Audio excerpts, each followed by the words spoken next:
RCC's Musicians Guild. Welcome to this workshop featuring Doug Rorer and Taylor Rorer, who are both family members in the line of descent from Charlie Poole and Posey Rorer, sort of, right? Correct.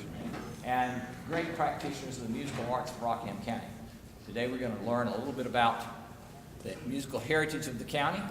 They're going to talk to you some about the music of Charlie Poole, North Carolina Ramblers, and Posey Rorer. And we will be beneficiaries of their great store of knowledge. Tonight at 7 o'clock, please come back if you possibly can, because we'll have not only Doug and Taylor, but also Courtney Rorer and Scott Manring up here on stage. So there'll be a full band on stage, and it will be a very lively concert. That's at 7 tonight. And it won't hurt you at all to bring your friends, because it's open to the public at no charge. So we welcome you to come back.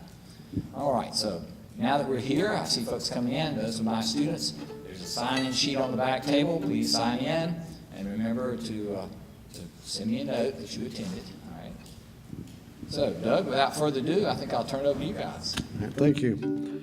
I'd like to thank Lee for having us over and getting this program together. And yes, tonight we will be joined by Taylor's wife, Courtney, and longtime friend and musician from down in Pleasant Garden, Scott Manring, and probably at some point in time, the fifth generation of the Rorer family will probably be heard singing in the audience tonight. That's Taylor's son, Ben, who I think was, will be 6 weeks or so, Thursday?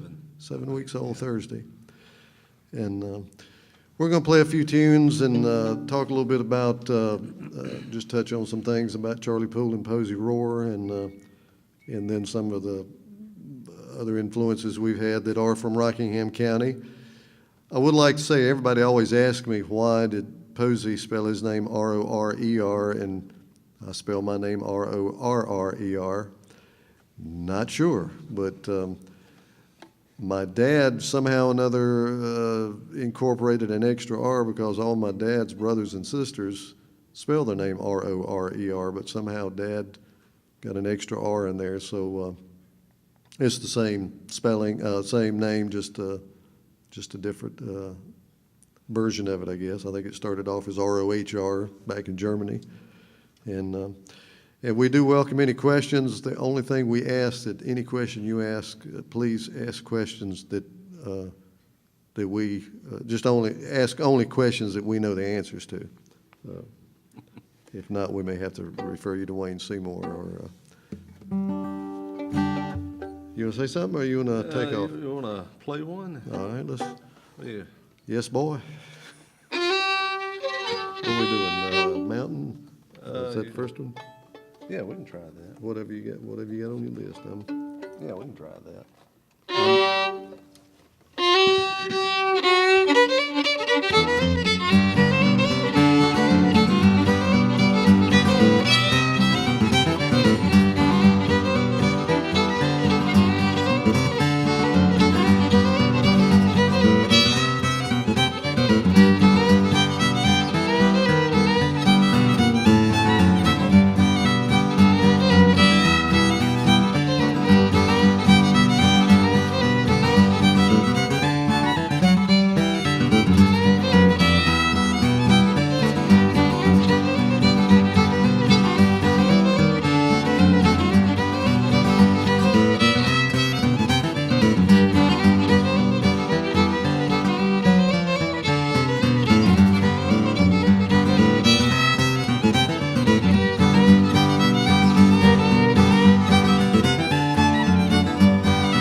And we'd like to say that the fiddle Taylor's playing, I assume that's the Lonnie Buck. Yeah.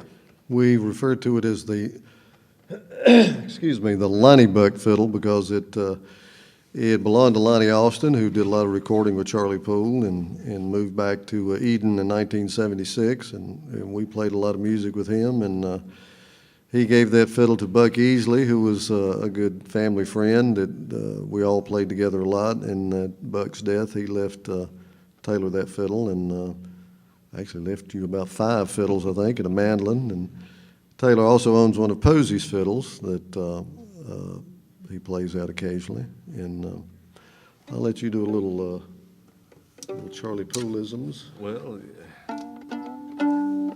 it's the main thing, just kind of give you guys kind of some background information on Charlie and how it was during the time period that he was alive and playing music, and try and see if I can explain some of the origins of the tunes that Charlie played, or some tunes like he may have played. Like that first tune we played was a tune called Mountain Reel, which I believe came originally from Scotland with the settlers, and when they immigrated to this country, which I believe the original title, I think, was Ms. McLeod's Reel.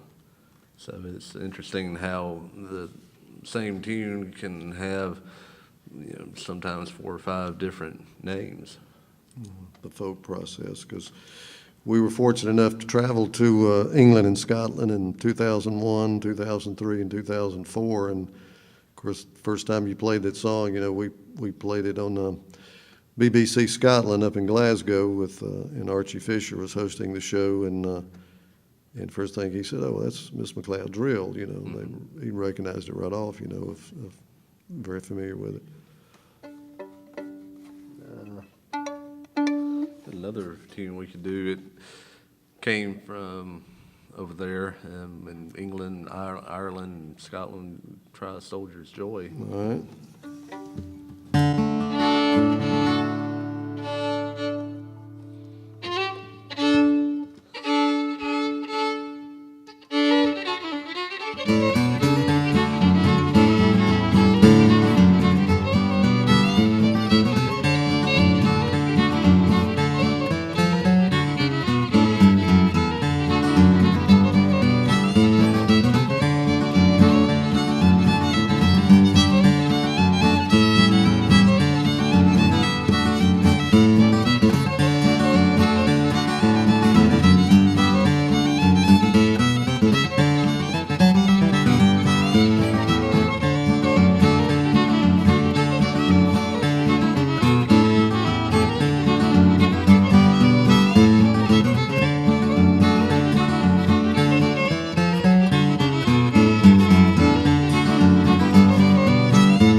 guitar here. Yeah, we were very fortunate that Lonnie was with us a long time. Lonnie died, I think, at age 92, and we used to play a lot with him for jam sessions over at the house, and used to go to the Rorer reunions, and he and Buck would always play, and of course Taylor was always around listening to him play, and was first learning to play the guitar, not long before Lonnie died. I can actually remember being at the Rorer reunion, and when I first started playing, and Lonnie sitting beside me, calling out the chord changes to me, and shaking his fiddle bow at me if I hit the wrong chord. And of course, Taylor is the fourth generation musician, dating back to Charlie and Posey, and then my dad played, and of course myself, and then Taylor, and obviously being if he does it with the talent that his mother and Taylor both have, he's got to be a fantastic musician. We'll give him he's 7 weeks old. We'll give him another few weeks, another month or two at least. Months. But and Taylor is the only fiddle player that I know, the only Rorer fiddle player. Dad played fiddle a little bit, and me and my brother used to play some with him, but Dad would play about 2 or 3 tunes, and then he was through. He'd put the fiddle up. But Dad was always very encouraging to my music, and I know that Dad passed away when Taylor was about 2, and I know he's looking down, and I know he would just be, tickled to death that Taylor's playing music, period, much less the fiddle. And but I know Dad, as much as he hated rock and roll and stuff, when I was a teenager, he would, if he could afford, he'd buy whatever he could afford for me, a Fender guitar, a Fender amp, whatever. He encouraged me to play music. He didn't care what kind, because he knew it was something that I had to do, that was something in me.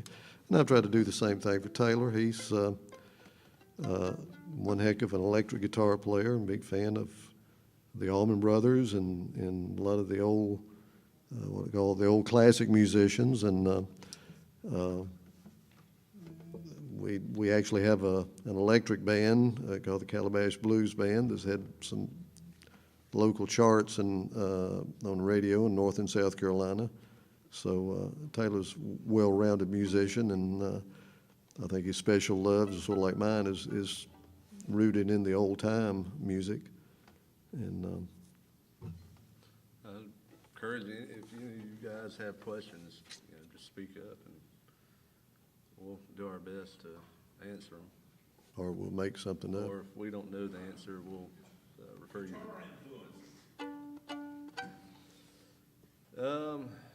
I guess as far as guitar influences for me, started with my dad. And being around him growing up and when he was playing, and of course over the years, a gentleman we lost here back in 2012, Doc Watson, who I think has probably been an influence on every guitar player of this type of music. And of course, the guitar players that recorded with Charlie Poole, Roy Harvey, Norman Woodleaf, grew up listening to them on the old recordings, and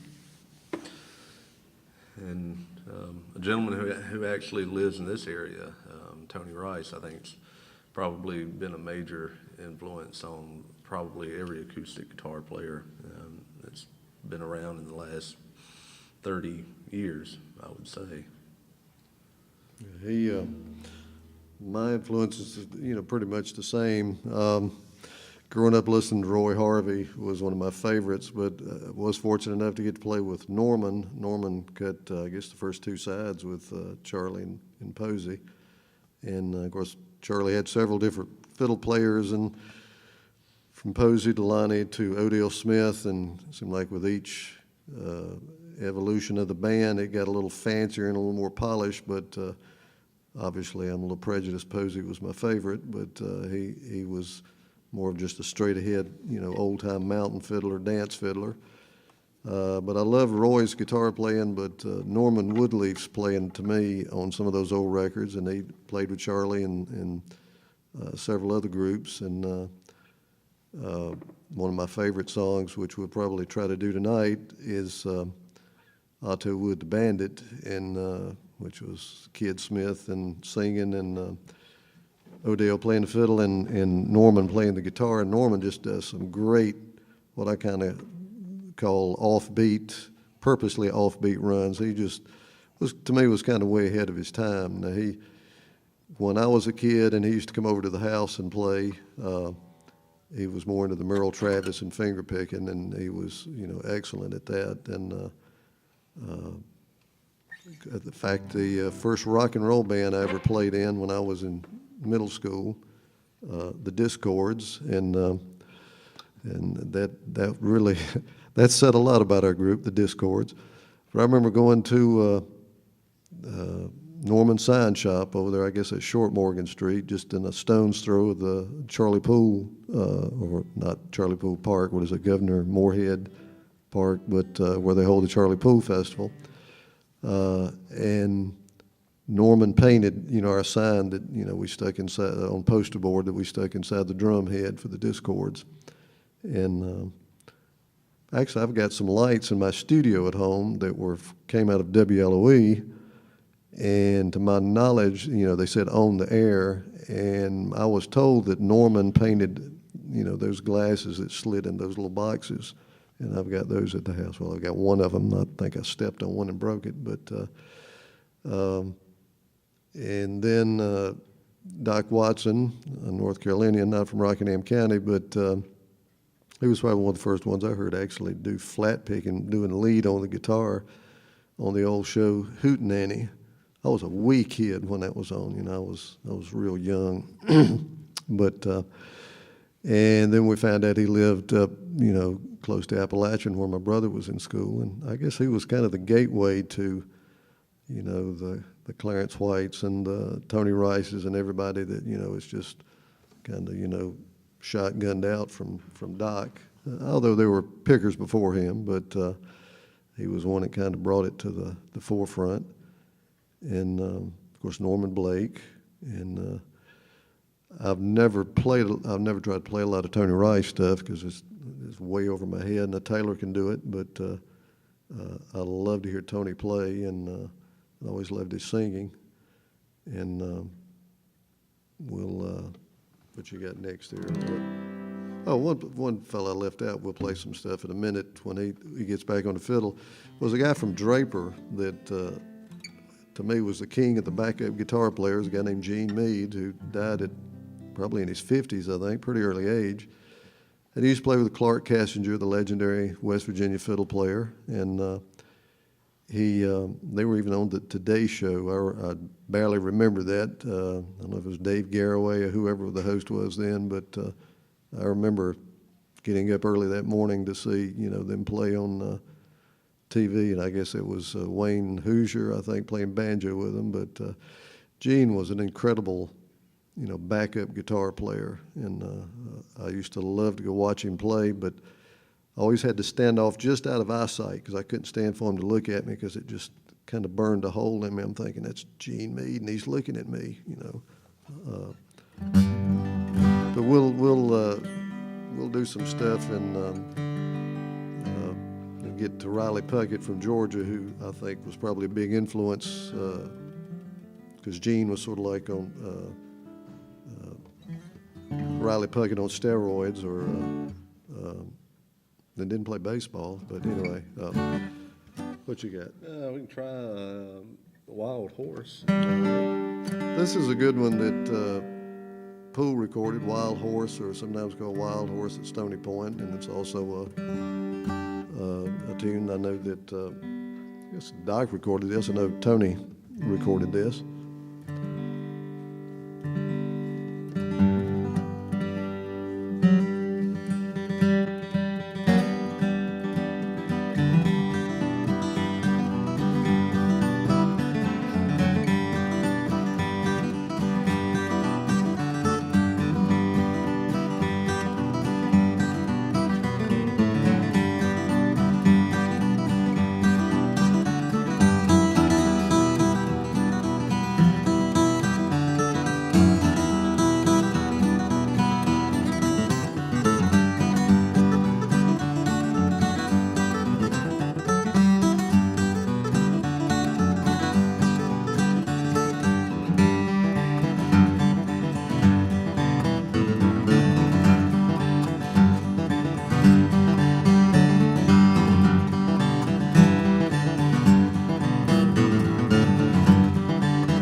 Stick to everything today.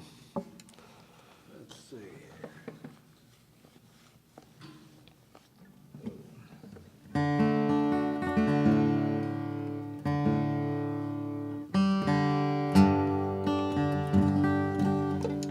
What you got? Let's see here.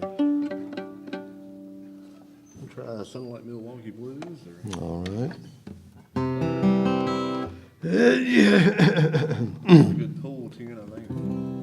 Not sure where this one really came from. Probably think it's probably a ragtime tune when it was written.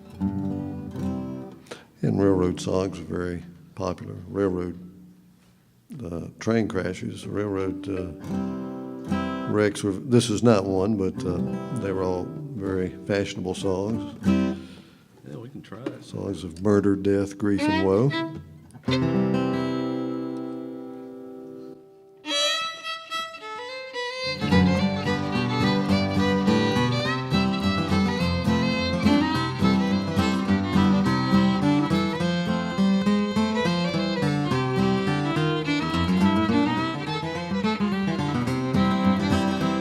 Well, one Tuesday morning and it looked like rain. Around the curve came a passenger train. On the blind said old Bo Jones, he's a good old hobo, just trying to get home, just trying to get home, just trying to get home.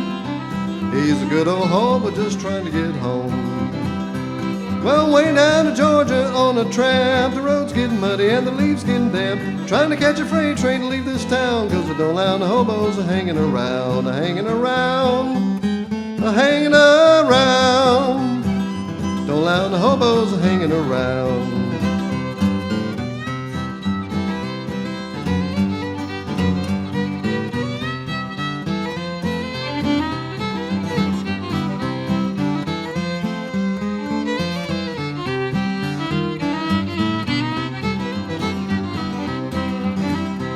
Well, old Bill Jones said before he died to fix the roads for the bows to ride. When they ride, they'll ride the rods and put all the trust in the hands of God, in the hands of God, in the hands of God. They'll put all the trust in the hands of God. Well, old Bill Jones said before he died, there's two more roads he'd like to ride. Fireman asked, what can it be? The Southern Pacific and the Santa Fe, Santa Fe, and the Santa Fe. Southern Pacific and the Santa Fe.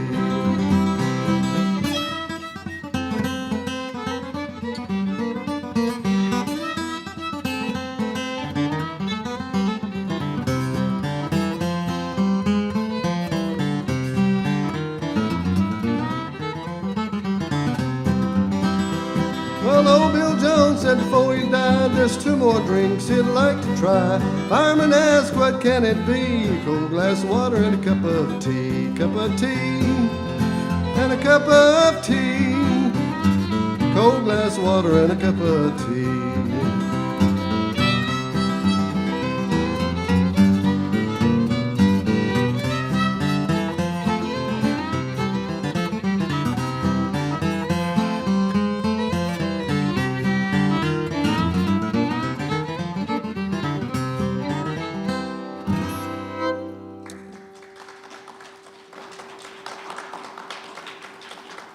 A great version of that was done by the Red Clay Ramblers with Jim Watson singing, who has a much higher voice than me, so I have to kind of dig down in there to try to get those high notes. But great song, one of I think Charlie's more popular songs.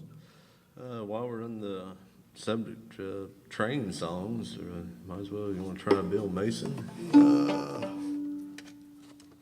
I hadn't planned on doing that one, but I can. We'll give it a shot.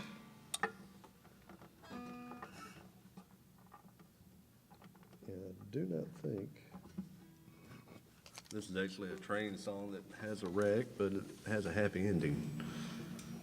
And I don't think my banjo capo is going to work on the guitar. Aha. It's in one of the pockets. Wear a vest tonight with plenty of pockets.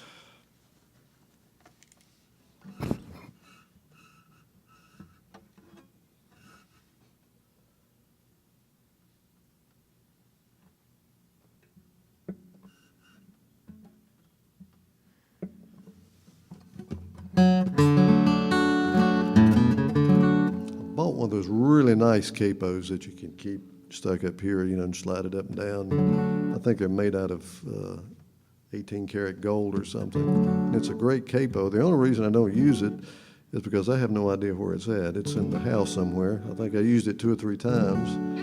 It's like these picks that run about $35 for a pick. You never wear them out, but you sure do lose them a lot. That's why you don't wear them out. Yeah, that's the reason you don't wear them out, because you don't keep. I guess I've never wore any pick out much, but 'cause I don't keep them long enough. You gonna kick out one? Yeah, okay.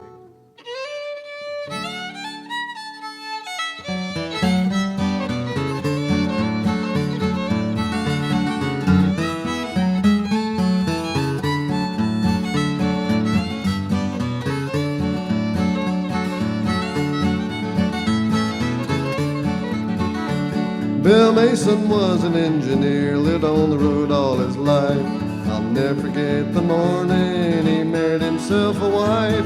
He hadn't been married more than an hour before up came a message from the press and ordered Bill to come down and bring out the night express.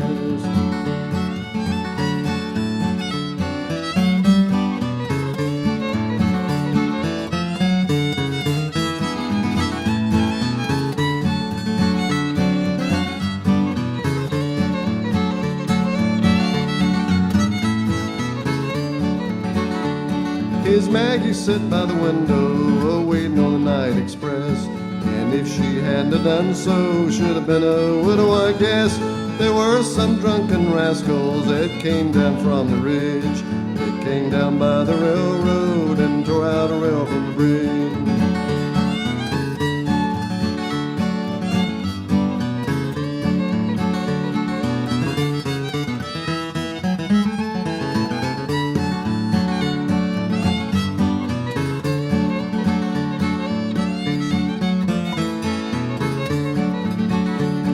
As Maggie heard them working, there must be something wrong. In less than 15 minutes, Bill's train would be along. She couldn't come near to tell him a mile it must have been.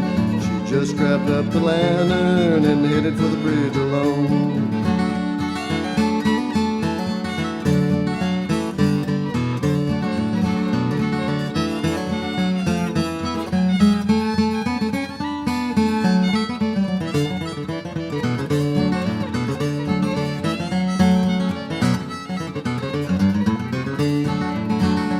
By Jove, Bill saw the signal and stopped the night express and found his Maggie crying in the cracks in a wedding dress, laughing and crying with joy, still holding on to the light.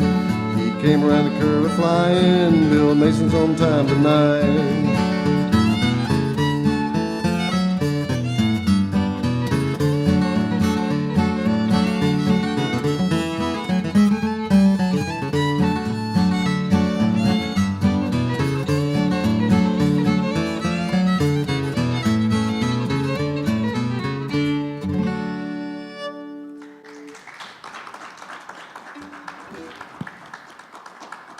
Train song that its ending was happy, happy, happy. I was bound and determined to play at least one on this banjo. The neck on this banjo is a replica by Wayne Henderson. The pot is original Vega Fairbanks banjo. And Wayne Henderson, you know, does an exact replica of the neck that would have been on it. And it took a year and a half. I took it up in June of 2012, which was good because we got invited to play at the tribute to Doc Watson, because Doc died about the time I think I took the banjo up there. And so I took it up in June of 2012 and got it about a month ago, or actually about 2 weeks ago. So. For Wayne, that's fast. Yeah, that's, you know, the guitar I'm playing is a Henderson, and it took him 3 months to build it. It just took him 9 years to get around to it. Of course, Doc in his latter days, I guess he was more famous. I guess more people know him playing the Gallagher, and then he went from there to a bourgeois, I think, that Ricky Skaggs had commissioned to be built for him. And then in his latter days, he played a Henderson. And so Wayne makes terrific guitars. They're showing up everywhere. So I went on the David Letterman show with Uwe Kruger playing it. But this was a Vega banjo, and he, like I said, he's got the old book with all the what it was supposed to look like, and everything, the inlay, and it was well worth the wait. So, and we're gonna play. Lynchburg Town. Yeah, this is one of Lonnie and Buck. They always called it the Lynchburg Deal because it sounds a whole lot like "Don't Let Your Deal Go Down." And if I get lost in it. This is actually a tune that Charlie recorded in one of his later configurations. I think it's the Highlanders.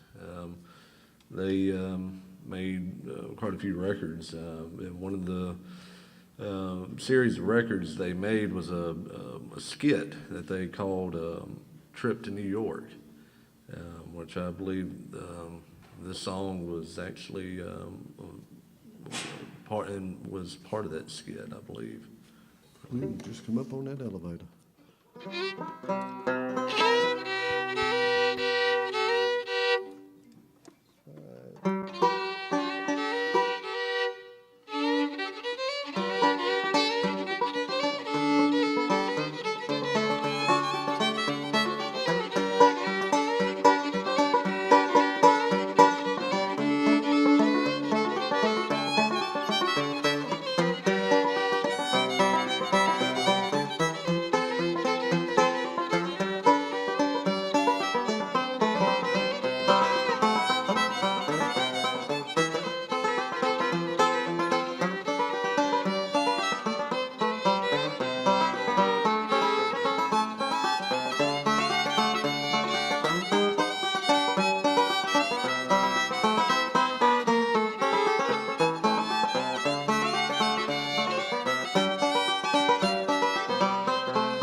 That doesn't have the big dots on the side of the banjo like the guitar does.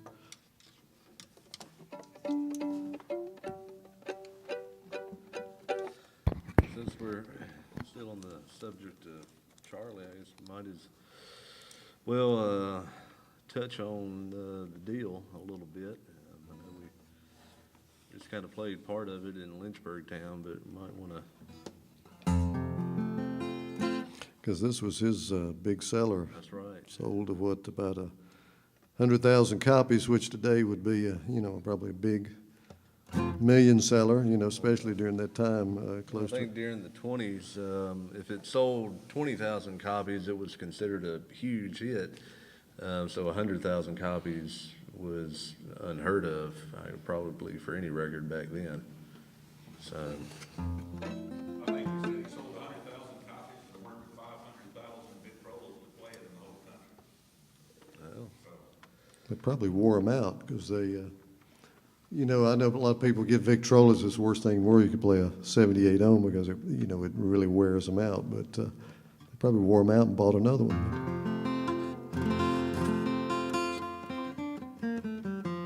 you gonna sing a verse of it, or? I'll sing a couple of verses and.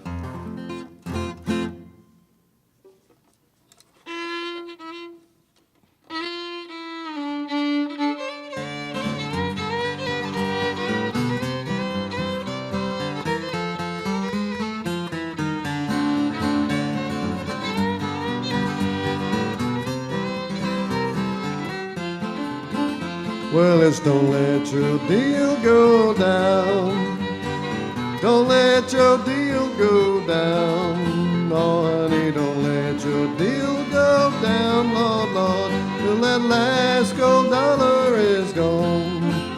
Well, I've been all around this whole wide world, down to sunny Tennessee. Any old place that I hang my hat seems like home to me. And it's don't let your deal go down. Don't let your deal go down. No, honey, don't let your deal go down, Lord, Lord, till your last gold dollar is gone.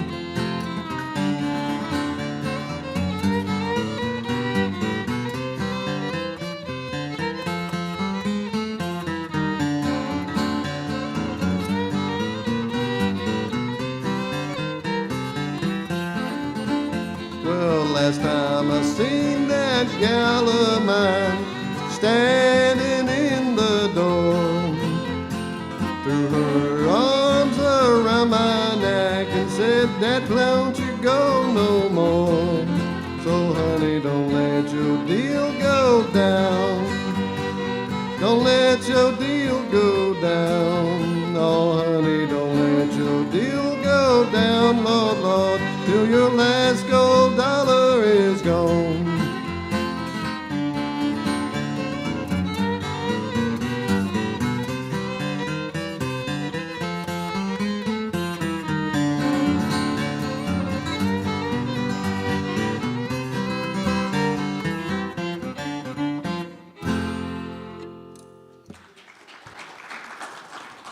Of course, that's become a very much a bluegrass standard today. Been recorded by a little bit of everybody, and we used to visit some people on Sundays. It was kind of a highlight of my life on Sunday afternoons. Was to go see a guy named Homer Philpott who lived up just above Henry, Virginia, from where my dad was originally from.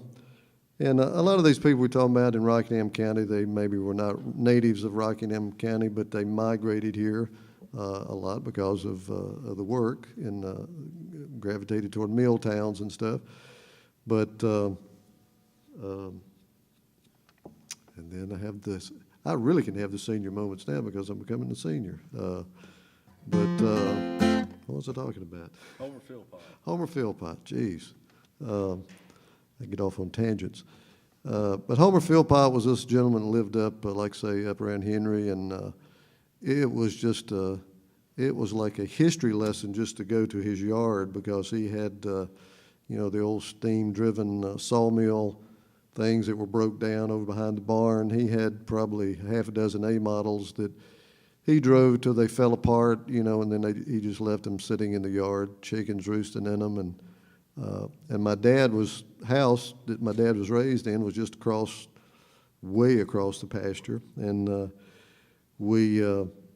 remember walking up to Dad's house, and of course it was all fell in, old log house. And Homer'd walk along and he'd say, "Yes," and there'd be all these different spots out in the pasture, these weird looking flowers were growing. He said, "Yeah, that's where the revenuers came, and we knew they was coming, so we buried the steel, right there. So that's where all the weird flowers were growing." And but that was just a way of life. And supposedly that was where Charlie wrote don't let your deal go down while he was up around the still, and Homer would make like he was playing the banjo and sing, you know, don't let your steel run dry or something like that. And Daddy used to say that the revenues would come by, not necessarily at Homer's, but a little girl would be sitting there and they said, where's your dad? He said, oh, he's up at the steel. Well, I tell you what, we'll give you 50 cents if you'll take us up there. She said, sure. And they'd say, well, we'll give you a quarter now, and then we'll give you a quarter when you come back and bring us back. She'd say, no, you give me 50 cents now because you won't be coming back. It was, they were serious about that stuff. But Homer was, he was you know, just a book of tales about Charlie and Posey. And I remember going up one day and they just robbed a bee tree, and he was sitting on the back of the porch and, you know, raking the dead bees off of the honeycombs. Said, have you some honey? And said, get your music boxes out and we'll get you a beverage, and we'll sit and hear y'all make some music like Charlie Poole. And he'd just about cry anytime we'd play a Charlie Poole song. But he was quite an individual. We took Taylor by there on the way back from Ferrum one time, and of course the old house was all grown up and boarded up and everything, but those were great memories. Old Homer. Try something like maybe Yellow Rose of Texas and All right. demonstrate the Gene Mead. Yeah, Gene Mead, like I said a while ago, was a tremendous guitar player, lived in Draper, and I think he was a mechanic by trade. But we're going to play some fiddle music, not necessarily from North Carolina or not from Rockingham County, but I'll try to do my best to demonstrate what Gene would have done. I can't live up to his picking, but I'll do my best. I'll grease up here. Try Yellow Rose of Texas. Yellow Rose of Texas.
And I always figured, I don't know if he listened to a lot of Riley Puckett, who who did solo stuff, but I guess best known for his guitar playing with the Skillet Lickers. And he did a lot of runs, and my understanding was the fiddle players didn't particularly like playing with Riley because he would get him out of time doing all those bass runs.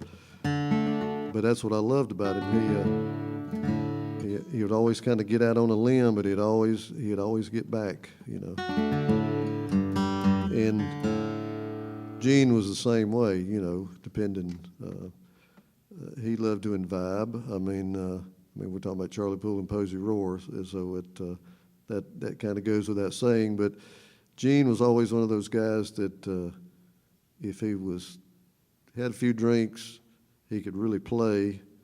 If he'd had too much, he couldn't play, and I don't think if he didn't have any, he couldn't play. But he had to be just right there on the edge, but just right on the verge of it. But he was quite a gentleman, and I always liked him, and a great guitar player. And you don't hear a lot about him. I know we were doing a music camp out in Port Townsend, Washington, just above Seattle, and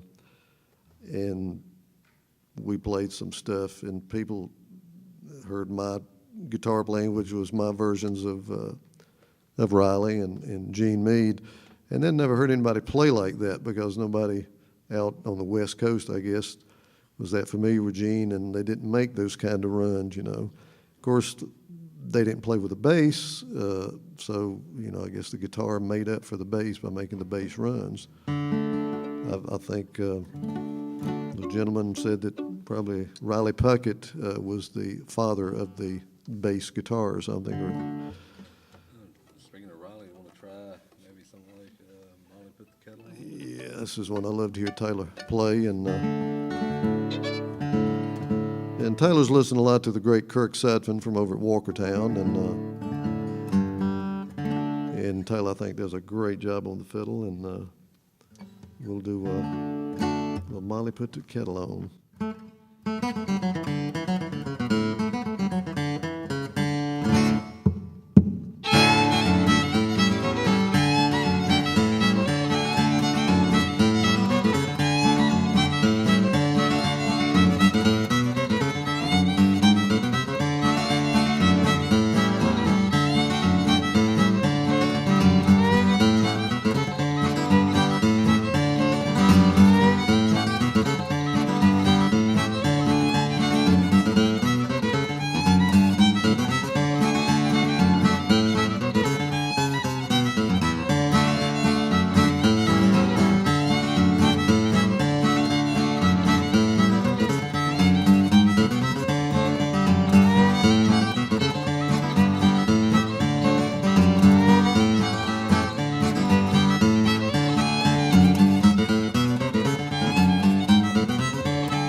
Okay, folks, I'm sure it's time for some of you folks to go to class. If you got a few questions, you may want to ask questions to these guys. Remember, they'll be back tonight at 7 p.m. with some more musicians with them. Bring your friends, come on, we invite you to join us. Okay, questions for Doug and Taylor? Oh, you can do better than that, yes. What would be some advice to young musicians nowadays? As far as what, just learning? Yeah, as far as learning, then taking, the next step after that, I don't know. Just anything. For me, lot of my learning came from listening. Just hours and hours of listening. And also with that, it was a lot of hours and hours of sitting there pulling my hair out trying to figure the stuff out. But Yeah, I did that too, but definitely a lot of listening, and of course, being now the digital age, a lot of great DVDs for instruction out there as well. and just, I know as a kid, ever since Taylor, when Taylor first started learning, he could sit in my lap and strum the guitar on beat, but, wasn't big enough to make the chords. But since a very early age, we've, went to fiddlers conventions like at Galax and Mount Airy and different places, and always made sure that my kids were there, and exposed to the music, and just, listen to different styles and kind of make your own, not necessarily copy somebody, but, take from here and there and develop your own style of playing. Exactly. Don't expect it to happen in a hurry. No, I'm feel like I'm, as I'm getting ready to turn ripe old age of 62, as some of us are. But